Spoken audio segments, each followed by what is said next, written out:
This little study, I'm going to present how to capture the dynamic light on a piece of watermelon. I've got this chunk of watermelon back here. I'm going to show you how I set up the lights and darks and get that dramatic light you're all interested in understanding how to achieve. So we've got the light coming from up above, and it's creating this real striking quality, this real luminous quality right here, top of the watermelon. Then it moves down into this cool shadow where it's a little bit darker, and I'm going to show you how to basically set up the lights and darks and achieve a quality of light.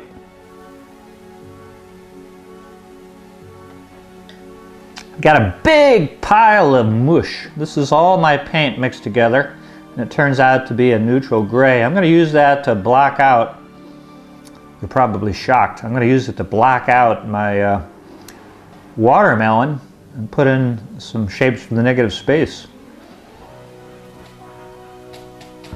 Some of the mush had a little bit of blue in it. Boy, there's a happy accident. Now we've got the plane here. Setting that up. Big, bold strokes. Boom, boom, boom, boom. It's a lot darker in value than we think. I'm going to take the paint and sort of drag. So using the very tip of my 00 brush, I'm set up the dramatic light working as backlight, hitting the table here with the titanium white. The form itself is pretty muted now. It's so a bit of titanium cad yellow. So in a real simple way, you just bring that color across. Well, you can get a sense of the value of this bill.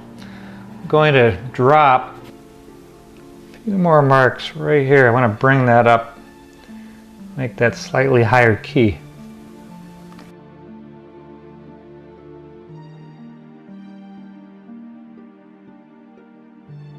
During this little segment on painting light, I'm going to have a little fun.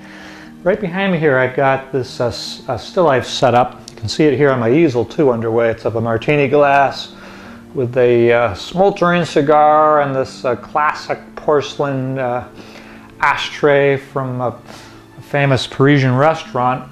And then back here there's this cigar cutter. And right here, this spot of brown that you see here where the undertone is supposed to be a book of matches. What I'm going to do is play up the sense of light in this area.